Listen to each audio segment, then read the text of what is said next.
Hello from Paris. We've been traveling now for about 2.5 months as digital nomads around Europe, and we wanted to take a chance to look back at our time in Croatia. We got a chance to stay in both Hvar and Korčula, but we know not everyone can go to both islands, so we wanted to try to help you make a decision between the two if you're deciding which island to visit. So when you're making your decision, you first have to kind of consider what you want to do when you're on the island. Both islands have fantastic beaches, but most of the beaches in Croatia are kind of pebbly. So if you really want that sandy beach experience and you want it close to where you're staying, Korčula probably has the upper hand.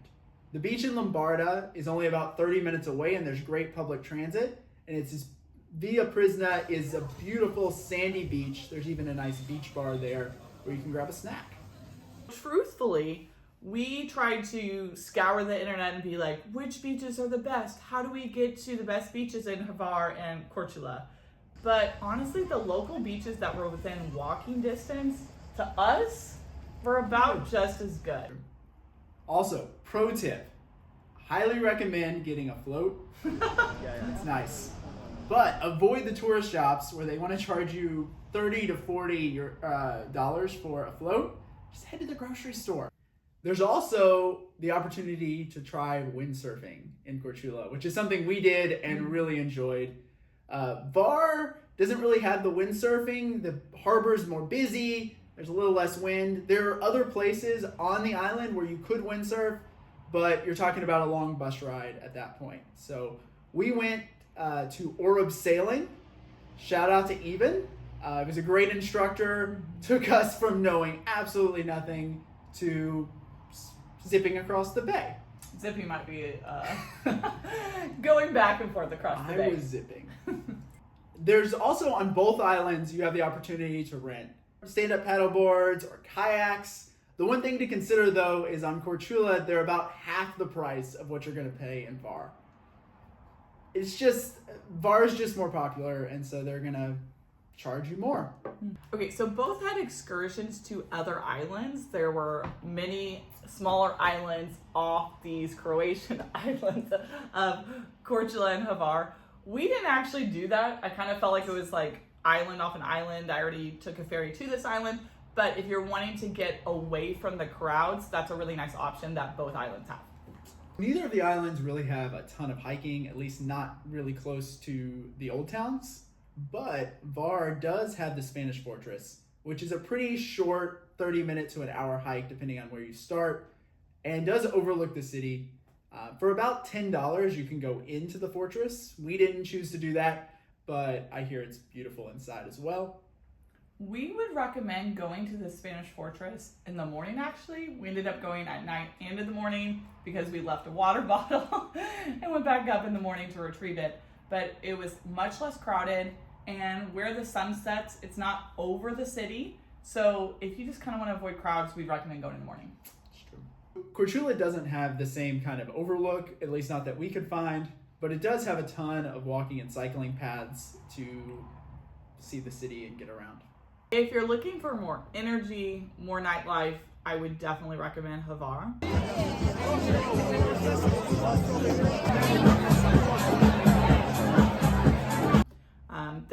There's an island. What's the name of that island off of it? Carpe Diem. Carpe Diem. We did not go there, but you can see the lights at night from the island. There's a lot of clubs there. Yeah. If that's your thing, definitely Hvar. Korčula is a little more, I think, laid back. Both, though, have nice places where you can have a nice dinner in the evening or a drink. So don't feel like if you're not into the party scene that Hvar isn't a good option, because it was totally fine, I think, for people who are not into that. Yeah, that's not our scene, but we still really enjoyed. Mm-hmm. Also, both islands are big for the whole yachting culture in Croatia. We saw lots of mega yachts at both. They're fun to look at. And imagine what it'd be like to sail around the Mediterranean. If anyone here has a mega yacht or just a regular yacht and is looking for some extra people to join them, we're free.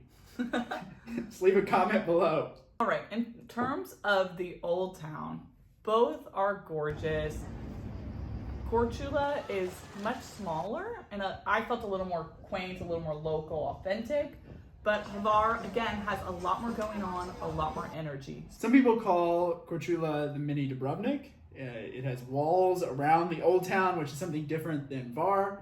You also don't have to pay $35 to walk around them. It's also way, way, way less crowded than Dubrovnik, so that's also a plus. And more. Yeah.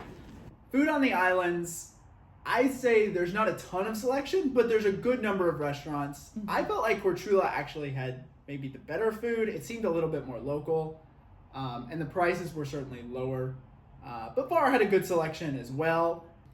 All right, both are wine islands. However, Korčula definitely advertises that they're a wine island a lot more, and it's a lot more accessible. So from the old town of Korčula, you can take a bus to Lombarda, which is less than 30 minutes away, less than $5 round trip per person.